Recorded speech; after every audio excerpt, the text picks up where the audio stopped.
जय महाराष्ट्र मित्रांनो काल ज्या पद्धतीने तुम्हाला मी लेवल दिले होते मित्रांनो परफेक्टली त्याच लेवलला रिस्पेक्ट करत आपलं गोल्ड अप साईडला गेलेलं आहे। ठीक आहे मित्रांनो, आज आपल्या गोल्डमध्ये काय होऊ शकतं याचे मित्रांनो थोडीफार आपण ॲनालिसिस करू। आता जर बघायला जर गेलो मित्रांनो, काल आपण इम्पॉर्टन्स काही लेवल बघितले होते, इम्पॉर्टन्स काही झोन बघितले होते मित्रांनो। परफेक्टली त्या झोनचं कन्वर्ट मित्रांनो, जसे की सेलिंग झोन होते मित्रांनो इम्पॉर्टन्स हे तीन, आणि हेच तीन इम्पॉर्टन्स सेलिंग झोन मित्रांनो आता बाईंग झोनमध्ये कन्वर्ट झालेले आहेत।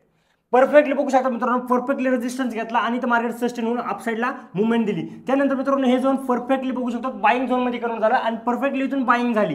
त्यानंतर हे झोन बघू शकतो मित्रांनो, इथं सेलिंगसाठी ट्राय झालं, दोनदा मार्केट सेलिंगला आलं। त्यानंतर मित्रांनो इथं मार्केट सस्टेन होऊन अपसाइडला गेलं आणि हे झोन मित्रांनो परफेक्टली बघू शकतात, हे झोन पासून पण सेलिंग झाली आणि आता हे झोन बाईंग झोनमध्ये कन्वर्ट झालेलं आहे। आता मित्रांनो भरपूर जण काय करणार, सेलिंगला बसतात, पण मित्रांनो त्यांना ट्रॅप करून मार्केट अप साईडला जाणार। कारण मित्रांनो प्रत्येक वेळेस जर बघायला गेलो तर गोल्ड हायर हाय क्रिएट करत चाललंय नवीन। आता जर मित्रांनो बघायला जर गेलो तर गोल्ड आपलं ऑल टाइम हाय राहिला। आता भरपूर जणांना काय वाटतं असं गोल्ड आपलं सेलिंगला जाईल, पण मित्रांनो माझं जे प्रिडिक्ट आहे, माझं जे ॲनालिसिस आहे, मला काय वाटतं गोल्ड आणि मित्रांनो जवळपास जर बघायला गेलो तर गोल्ड आपला नवीन हाय क्रिएट करेल, म्हणजे नवीन हाय 3085 ते मित्रांनो 3090च्या आसपास असेल।